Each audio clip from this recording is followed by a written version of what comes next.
Hello and welcome everybody to Alia School of Art Music Mondays. Our next guest, I'm excited for you guys to meet her. She had to overcome discouragement. She had to overcome so many different things in life, the transition from childhood to adulthood, novice to professional. But she did it. She did it with triumph, and she's here to tell you her story. But first, I just want to let you guys know that my name is Renee West, and I'm representing Alia School of Art, where we are impacting our community's social, emotional, spiritual and physical needs through arts and education. Please check us out online. You can find us on the web at www.aliaschoolofart.com. That's ALIYAH, schoolofartsingular.com. Shoot us an email at the same address, aliaschoolofart@gmail.com, or you can follow us on social media, Instagram and Facebook. Please find us, like, share, tag, let somebody know that we're in the room because you don't want to miss this incredible interview. And we are so honored once again to have Miss Camille Scott, Miss CJ with us. How are you? I'm well. How are you? I'm doing very well, and I'm very grateful to have you with us. Thank you very much. Thank you for having me. Yes, yes. So you're a producer, correct? Yes, ma'am. Okay.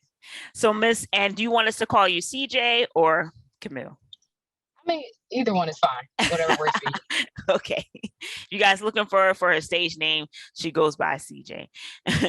So Miss Camille Scott, Miss CJ with us. She is a producer. But first, we want you to tell us a little bit about yourself and tell us how you came into the music industry. Okay, so I was born in Southern New Jersey into a musical family. My mother is a gospel artist. Of course, we went to church every Sunday, and every other day they had a service.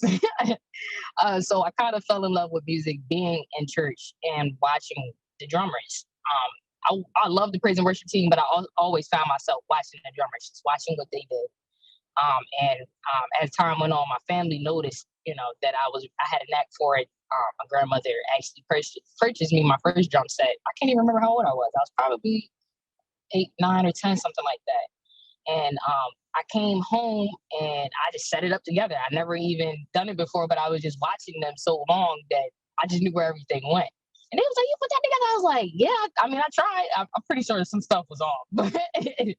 And I would go to church, and then I would come home and I would try to do what they do, and I would listen to Michael Jackson, and I would play the Michael Jackson beats on the drum set. And then I moved to Baltimore, 2011, and I attended the School for the Arts out here for percussion. At first, I didn't know that I wanted to go to school for music. I thought I wanted to be a basketball player because that was kind of the cliche thing at the time. But then I found out I didn't like to run, so I just was like, "Nah, that's not me." I didn't like running, so I was like, "That's not for me." I knew that I always loved music, and then that's when I started producing music as I went to high school. And then after that, I was like, "Okay, music is my passion."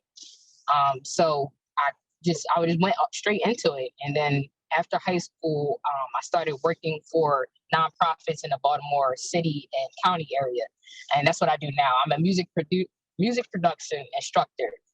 So we go to different rec centers and different schools in this area, and we teach pre-K all the way up to high school how to produce music. And it's a blessing. It's a blessing to be able to do that as a job for one, and it's also a blessing to bring that to all these different neighborhoods because a lot of kids and even adults, look at music as healing, like it's a healer for them. And I've just grown to understand that music is a universal language that speaks to people of all walks of life. So it's incredible to see young kids who may not even know how to add yet. They just put a song together and it makes sense, and it's great, and it's phenomenal. So yeah, that's what I do now. So yeah, I'm a producer. I got into engineering after a while, and I'm also a musician. So yeah, that's just a little bit about me. That's incredible. Now, you talked about your mother. You had to give her a little shout out because we did have an opportunity to do an interview with her. And I'm sure that some of you may remember who she is and may have remembered some of her music. Could you tell us who your mother is? Yeah, so my mom is Joanna Connor, and she's a gospel artist. I actually collaborate with her often, and I also play for her often for her gigs. She's a phenomenal singer, phenomenal writer. She honestly, she's my inspiration. So yeah, I look up to her a lot. I love that one. That is so sweet. Oh, from a mother's heart, I tell you. Oh my goodness. Can you tell us some of the instruments you play or the instruments you play? So I do play keys along with several different percussion instruments, but to name a few, marimba, drum set, glockenspiel, tambourine, anything that's a percussion instrument, pretty much. That's what I played at school, and then I played keys as well. Okay, you're a phenomenal artist here. Okay. Now let's talk about that transition from New Jersey to Baltimore. Mhm. Were there any challenges or triumphs in regards to that transition? Um, so there were it was it was a challenge. It's a different demographic. So I grew up in not even the suburbs. I grew up in like rural areas in New Jersey. So that's not that's a lot different than the city. That's night and day. Um, so I took cheese buses back in Jersey, and then I came to Baltimore, and I went to middle school, and we would walk to school. And then I went to high school, and I was taking MTA. So that the culture, it was a culture shock, and like a bit of a culture shock. Also, I went to school in New Jersey, like my second grade. I was the only black kid in my class, and then I come to Baltimore, and it's like maybe one or two, white Caucasian people in your class. So it was like literally night and day. But it was weird how it's funny how God moves, because right before we came to Baltimore, I actually lived in Georgia for 3 months. So I went from New Jersey to Georgia, which is like I don't even remember having any Caucasian students in the school. So it was like it was kind of smooth in a sense, because it's like God was preparing me.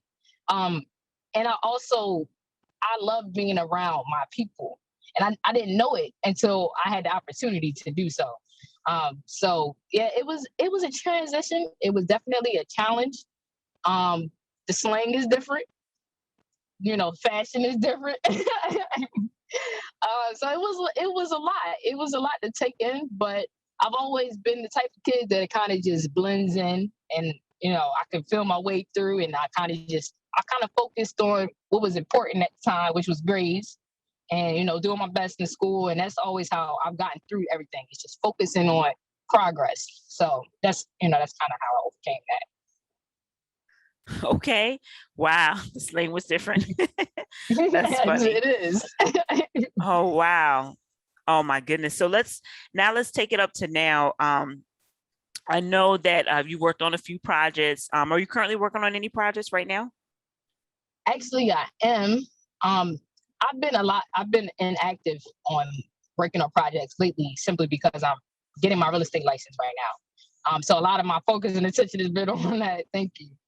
But I am working towards finishing my EP. I've had projects that I started years ago that I just never finished. So that's something that I'm working on, and then I have tons of projects working in collaboration with a lot of my peers in Baltimore City. So yeah, those are the projects that I'm working on now. I have a lot of stuff in the vault. I hold on to stuff, I hoard stuff. I shouldn't do it, but I do it. So yeah, that's the stuff that I'm working on now. Okay. I mean, I think that's okay. If you feel like there's another level that you want to bring it to, or it's not the right audience to release it to, I don't think there's anything wrong with that. So I have heard some of your music, and I know that you had the chance to work with some amazing artists, your mother being one. Can you highlight some artists that you have worked with, and maybe the favorite part of that aspect of working with them? So projects that are actually published, I've only worked with my mother and one other artist. She goes by the name of Yena B, and it was an R&B track. Um, Working with my mother, I would say my favorite part is we both I grew up listening to the music that she played. So we gotta have the same taste. So we don't butt heads at all about, what the vision of the project is. Because that's what the producer does. You pretty much just establish the vision, and I work with the artist to make sure that I bring that to fruition. So that's my favorite part, working with my mom. We have an understanding of what the vision is and what we both want the end goal to be. And then working with Ayena B, she gave me a different sound because she's from Baltimore. So she just I never worked for someone before from a different state. Um, and I never really that was my first collaboration as well. And I thought her writing, I still do to this day. Her writing is phenomenal. That was my favorite part. And for her to be as young as she was, I think she was probably like a sophomore when she wrote that, freshman or sophomore. And I was like, this is amazing. Like even I was a kid, but I still do like what this is a good song. Like and I would play it for family, I play it for friends. I'm like, wow, this is great. And, you know, that's what makes a good song when you have a good production that goes well with great writing and great vocals. So I think she's an amazing writer. That's awesome. I'm glad you had the opportunity to do that. Now, I don't know if you mind us asking you this, but how old are you, Camille? Oh, yeah, so I'm 20 years old. Wow, you guys. See, so See, I'm there's still a baby. see, so you're young, but you're going hard, and that's excellent. That's excellent. Well, I'm proud of you. Thank you. All right. So let's talk a little bit about the music industry a little bit. So we know that in the music industry, there's normally not a ton of women who are working behind the scenes. Can you tell us a little bit about what is it like being a female producer in the industry, and have you encountered any challenges? Um, it's interesting. Just to sum it up, it's interesting, and I say it's interesting because as a woman, and even outside of music industry, is we can do simple tasks, but we'll get crazy praise for it because we're a woman and we're doing it. So like for instance, I was at school, I was in college, and I went to school for music production, engineering, and business. And I had a lot of classmates who I have their contact, we're great friends. And a lot of when I get into the room, a lot of guys, they have a cockiness about them. And I don't know if it's me as a woman that's humble or if it's just me as a person, but I've always just been more mellow. I like to fill out the room, fill out the people. I never present myself as I'm better than anyone because at the end of the day, I really don't know if I am or not. And I don't think like that. I'm not worried if I'm better than you. I'm just trying to progress. So, it would be a lot of cockiness, and I would befriend them and just listen, and they would create stuff. And I will never forget this day because I actually became really good friends with this guy and the other guys that were in the room. And they were producing something. A good friend of mine, his name is Jules. He's amazing. He's like, yeah, I have this melody in my head. I got to get it out. So we were in class, and my professor, he was like, all right, guys, you guys can go ahead and create and, work on your projects. So he put it together, and I was like, wow. He keyed everything in because he doesn't play instruments. So I was like, you keyed all of that? He's like, yeah, I don't play. So I was like, I cannot imagine keying every note. And he's like, well, everybody can't play keyboard like you can. I was like, I'm just saying. So he played the beat, and I was like, oh, I like this. So then I took the keyboard out and I put a real simple melody over top of it. And it was like they were blown. You would have thought I was like Kanye West in the room. I was just like, and I'm like, calm down. It was like 6 notes. I was like, and it's like, we'll do simple things like that. And it's just like, we'll get a lot of praise. And it's just from the lack of confidence they have in you because you're a woman. It's not, I'm not surprised because I know that I play piano. I also know I don't play better than a lot of people that I heard, but I can play the piano and I can put a melody on something. But it's just like, they'll be super, super shocked when you do the simple stuff. It's like, oh, you can do that. Yeah, I can do that. Why wouldn't I be able to do that? When it comes to challenges as a producer, I mean, it's pretty typical. You get downplayed, or you don't, people don't really believe in you because you're a woman, and that's every day. That's not just for production. And even to touch on when I went to BSA, I would never forget this either when I did my audition. It was 33 students that auditioned, and they only chose 2 of us. So I remember going to my audition. I was the only girl there. And I remember feeling that sense of cockiness mixed with testosterone and masculinity in the room, and like these young boys, and they're all talking, yeah, because I do this at church, I play this at church, and I wasn't confident. I actually didn't even know I wanted to go to BSA until my 8th grade year, like halfway through. I was at Twigs. My teacher was like, "Do you want to go to BSA?" I was like, "No, I want to go to Poly. I want to play basketball. I'm gonna just be a star in basketball." And then I was like, "Wait a minute, I like music. I like music. Let me get myself together." And I remember being there and being the only female that I remember being, there on the first day. And I'm like, they really chose me. It's just me and this other guy. Wow. And everybody's talking to me like, "Oh, you don't know such and such, and you don't know this person, you don't know that person." And I remember like, "No, I just came here to do I don't know none of those people. I don't even play the drum set. I just came here to do what I came to do." And they picked me. And obviously they saw something in me that they didn't see in others.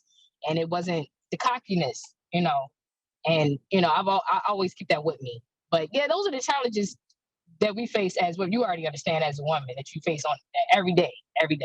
If you're not a nurse, if you're not cleaning, if you're not cooking, then you it's like if you're not doing what are feminine roles that society considers feminine roles, then they'll be shocked if you can do the simple stuff.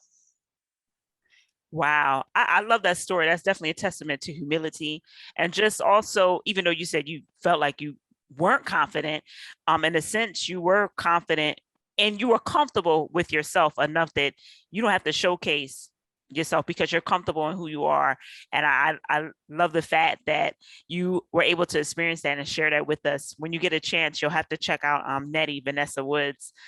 We had an interview with her prior to yours, and she's working with the big wigs now, but she had to go through some challenges like you. She's with Diana Ross and Brandy and people like that. Check her out, but she'll tell you some stories. She's awesome, awesome woman.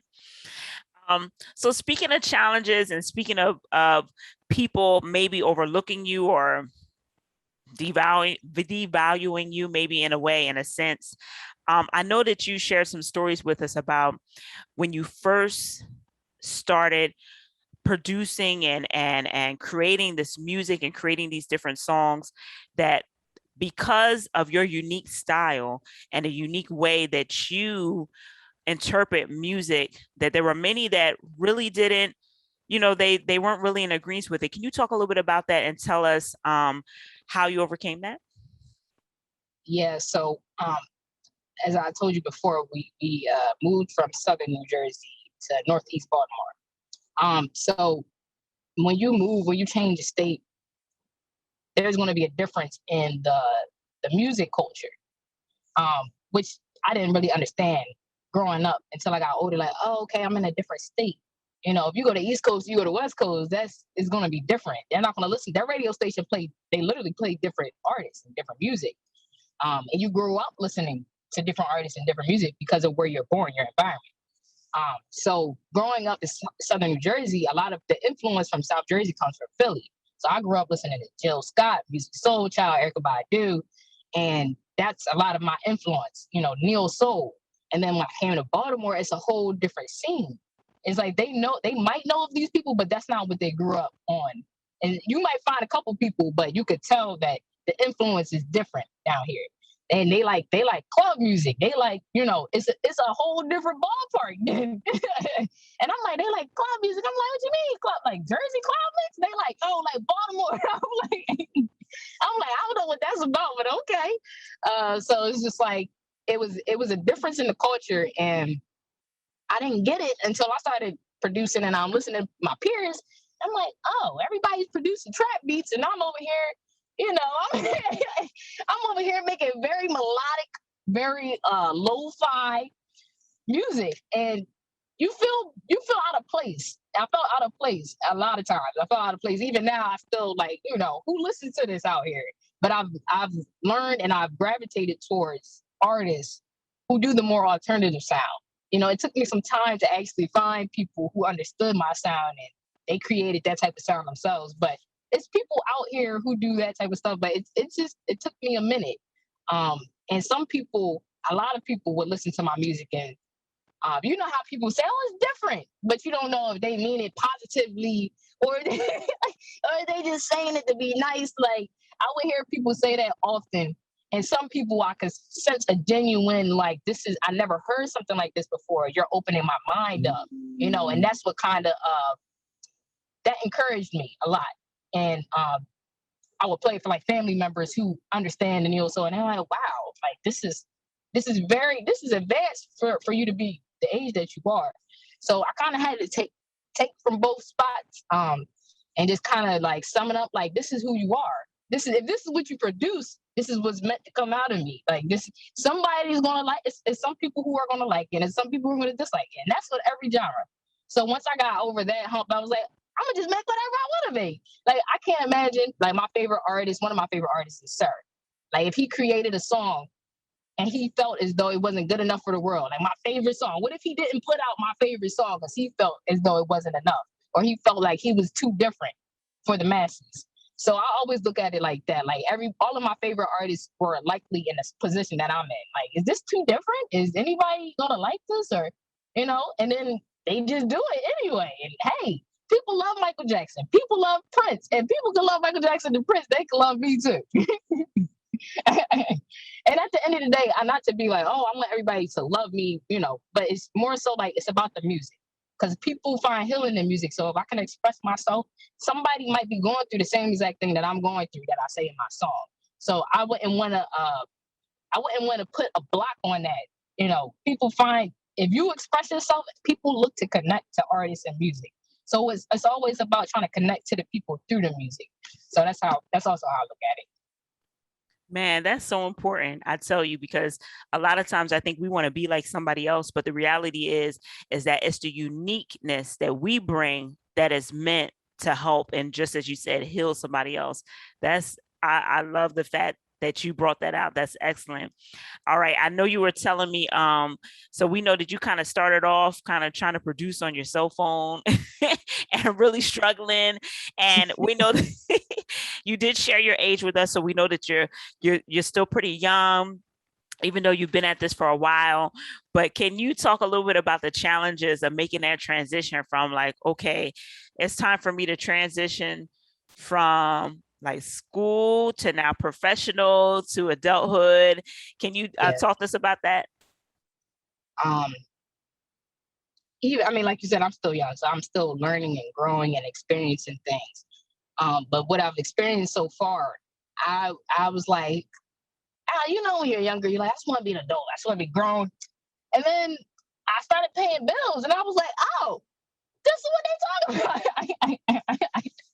And then I got in, actually this year, I was just put in so many different situations where my parents would always try to, you can't explain certain things to your children. Certain things just have to be experienced for them to understand. And they will always say, life happens. And I'll be like, yeah, all right. I'm just make sure I do what I gotta do, and I'm gonna be taken care of. And that's not how it goes. Like, life does happen. Just to share a little bit about like the culture shock from me coming from South Jersey to here, and how it played on me growing into my adulthood. Last January, I was actually leaving from an open mic, and I was at this restaurant in the neighborhood I grew up in. And as I was leaving, I was caught in a crossfire. So yeah, and that, ever since then, it changed my perspective about life, and it also changed my perspective about adulthood, and how doing the right thing and minding your business doesn't guarantee that you won't be caught up and life won't catch up to you, because it happens. Things happen, and there's things that you can work and prevent in the future, and there's some things that they're inevitable. It's just a part of if God's plan for you, so you can learn, experience things, and grow from that. So stuff like that, it teaches you a lot about life, and how you're not in control. You're only in control of how you respond. They say that life is 90% of how you respond to the 10% that happens to you. So I had to wrap my mind around that, because I didn't always understand that. As a child, I was protected, and then when you go into the world, your parents are there, but they're not there to hold your hand through everything. So, I had to learn how bill collectors are. I had to learn. I'm like, this is real out here. nobody outside your family and friends really care about you like that. So you got to understand that, and not take it and be bitter, but take it and grow and learn from that. How do I maneuver in this world? What has God placed me here to do? And how do I get it done? And I do know that because music is my passion, it's a gift from God. And I just praise and honor God for that, because he didn't have to give me that gift. I already know I can't dance. I'm glad he let me. I can't dance. I can't draw. I can't paint. But God has blessed me to be able to produce music, which I always think is it's just so beautiful. I can't imagine life without sound and, music. But I had to learn, adulthood at the same time as me trying to establish who I am, build my confidence just as an individual. Let's forget the music career. And then understanding that I have to do this with myself, and then establish my music career and establish my livelihood. And things happen that you're just not in control of. And that's something that I'm learning. And I'm also learning how to praise God through in the midst, and understanding that, God is always here with me, and there's always a reason for things. It's always if it's a setback, there's a lesson in it, and that God will exalt us in due season. So always keeping that in mind and just pressing forward. I like that. So God will exalt us in due season. I like that. So I didn't know. So you were caught up in a crossfire. Can you tell us what happened? Were you okay? Yeah. Was everybody else okay? So I was actually in the passenger seat. A friend of mine was driving, and I had a friend who we were going to drop her off at home. And I'm usually very, very aware of my surroundings. And I remember looking, but I didn't see any, when you see something that looked a little suspicious. I was saying goodbye to my friends. We got in the car. My friend went to back up, and I heard a pop. And this was like 4 days after New Year's Eve. So, people still have fireworks. So I'm thinking, oh, maybe it's a firework. But then I saw like the smoke, and then I heard more pops, and I realized how close they were to the car. And I was like, that's not fireworks. Like, that's gunshots. Like, no, for real. And I put my chair back. I'm mad now because I got a cute car with the automatic thing that go back slow. But at the time, I had a Civic. With the little lever. So I pushed it back. And I never, my reflexes was on point. Like, I never moved that quick in my life. And I looked over, my friend was driving. I'm like, girl, put your seat back. And she put her seat back. And she's like, look, they're shooting. She's like, look, we got to get out of here. But I didn't want her to lift her head because I'm like, I don't know where they're coming from. And by the grace of God, she got us out because we were in a back parking lot, and we had to get onto Northern Parkway, which for people who don't know, it's not a highway, but it's a very, very busy road. And so by the grace of God, she gets us onto Northern Parkway. She's speeding. I'm like, all right, calm down. We can't crash. I know we're trying to leave the scene, but we can't crash trying to leave the scene. And we're just driving. And then all of a sudden, the girl who was in the backseat, she starts crying and screaming. And what happened is they actually shot through my back windshield and grazed her earlobe. And the bullet piece went past my head and tapped the front windshield. And I didn't realize, when you're in shock, you don't really know what's going on. I just remember hearing her screaming. I looked back, and it was like my whole back windshield glass was just falling, and I didn't know where she got hit at for a moment. So we had to pull over. I had to tell her to calm down, and we're trying to drive, and she's like, and I didn't get hit, so I don't know what that feels like, but I had to tell her, like, look, we have to calm down because we have to get you to the hospital, but we can't drive if you're screaming in the back. So I was glad that God made me the calm one, because everybody was just freaking out, and I was scared because I just I didn't know, because your life could just be like that in the blink of an eye. And I knew that, but I didn't know it until that moment. And so I'm calming everybody down there. Let's get to the hospital. And she ended up being okay. It did graze her earlobe, and the bullet. And I was just like, when I looked where the bullet went through, it was only by the grace of God that I didn't get hit. So yeah, it was crazy. Oh, and then when we got to the hospital, the police was like, oh, how many shots did you hear? I heard 3. My other friend, I think she heard 4. They said they let out 17 shots where I was at, and only one of them went through the back. I was like, wow, that's crazy. Sorry, but yeah, that was crazy. That was definitely God protecting you guys that night, right? And you said you were just going to the restaurant. I wanted some mozzarella sticks. I can't with you. I was hungry. hungry. Okay, I was hungry, and usually I'm never out late. I don't like being outside late, and even, of course, now I have PTSD. But before, I like to be at home. I don't really go nowhere unless I'm at work or if I'm performance. So I was leaving the open mic, and we was all like, "All right, guys, let's just go grab something to eat." And I felt comfortable in the neighborhood because that's where I grew up at. And I didn't know, I hadn't been out in the neighborhood around that time. So I didn't know. I left probably, it was like right before 2 o'clock.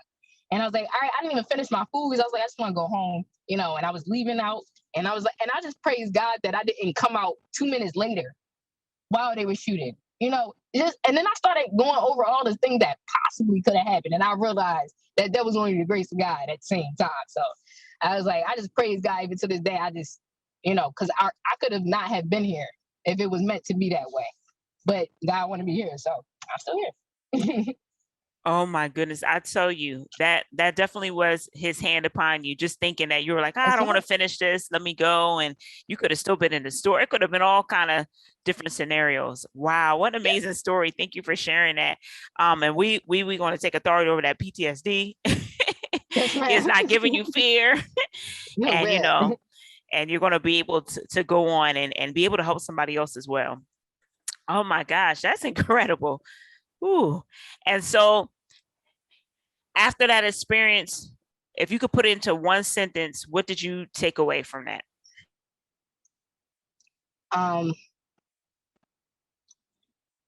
God's hand is in everything, and nothing happens by coincidence. I like that. So his hand is everything, and everything happens. Nothing happens by coincidence. And I like something you mentioned earlier, which was we can take from a situation, we can become better, or we can learn from it and grow. And I like you. I tell you, Camille, she's just like a little old lady. She's my little old lady friend. but you just have such a mature way about you. And I tell your mom all the time, I was like, I love Camille. I love you too. Oh my gosh. But that's excellent. I'm glad that I'm just happy and I'm proud that you have your head on your shoulders enough to be able to view the world in that outlook. So I know that you've had your foot in the game. I know you're still getting your foot in there. But I'm wondering if you can speak a little bit to the fact that we notice sometimes in the music industry, people can kind of spiral out of control in regards to their behavior and their character. Mm-hmm. And I'm just wondering, we hear stories all the time on the news of people that are spiraling out of control in regards to drug abuse or alcohol mm-hmm. abuse, substance abuse. Mm-hmm. Could you speak a little bit to some keys or some pointers as to how do we maintain our character and integrity in an environment where it's almost praised and celebrated to do the opposite? As you said, I still have a lot of legwork there. But understanding how the industry can change and shift people's character and behavior. Ever since I knew that I wanted to do this and this was my calling, God's calling in my life, I've been praying about it. I've just been praying in advance. I pray, if not daily, every other day, that God just removes hubris from my heart, so that I remain humble.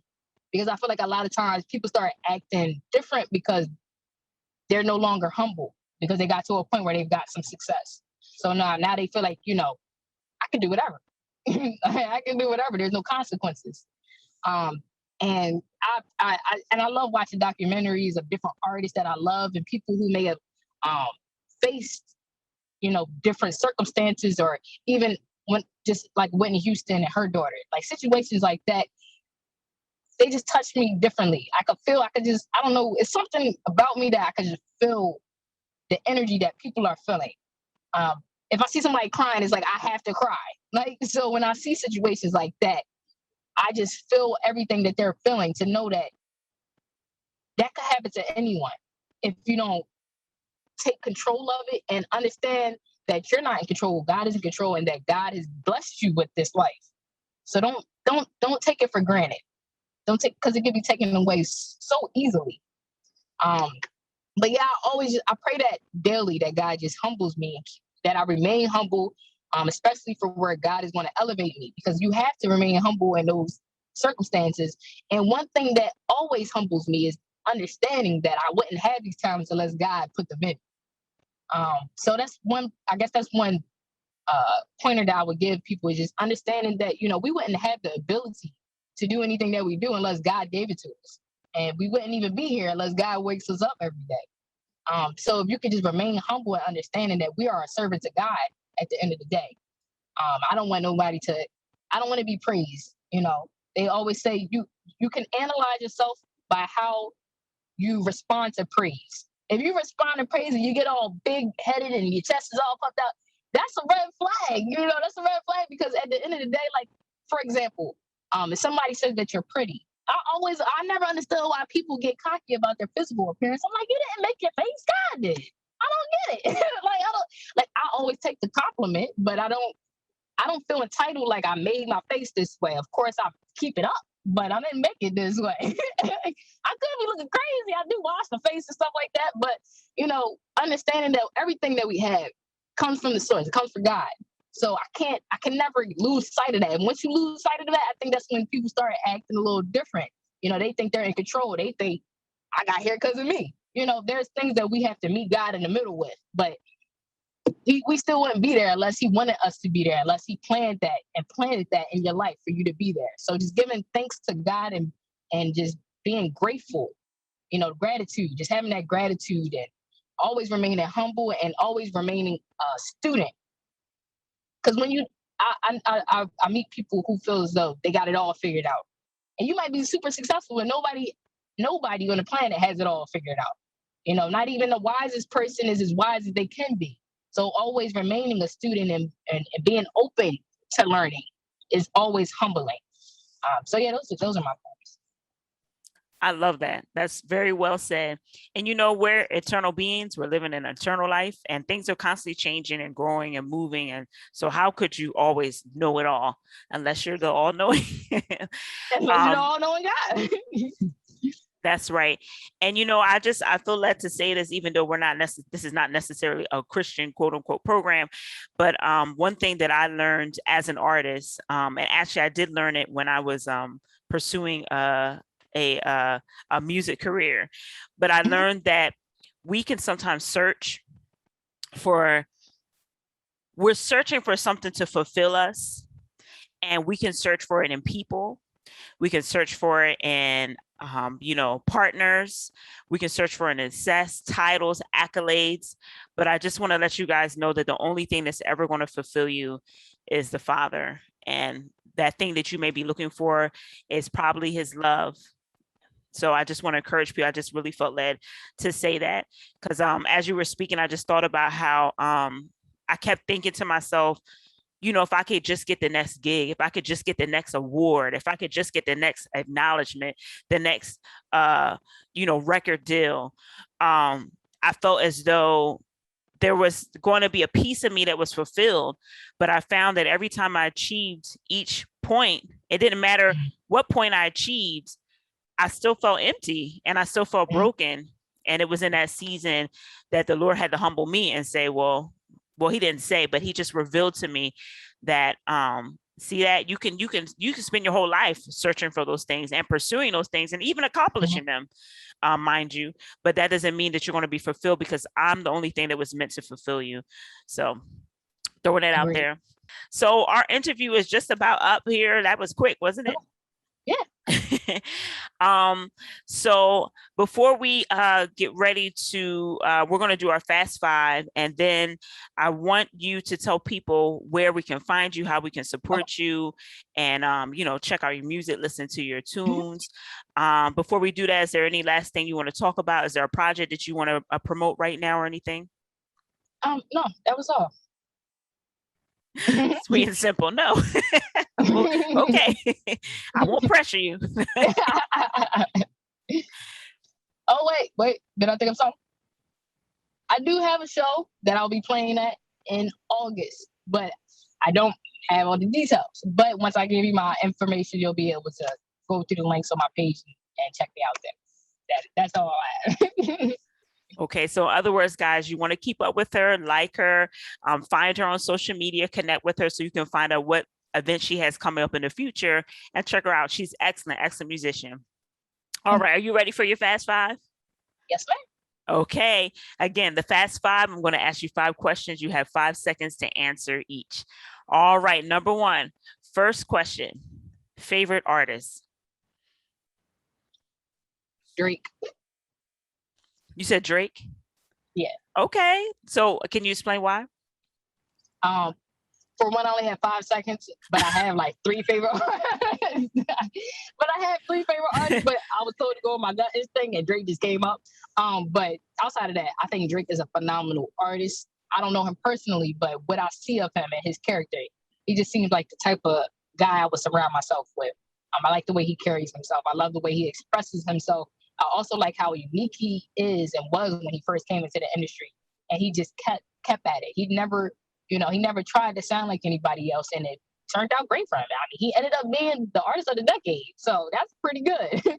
But I love everything about him. I love how versatile he is, and I love how he just expresses everything about himself. Okay. So we got Drake. Okay. Number two, the one most important thing you learned in school.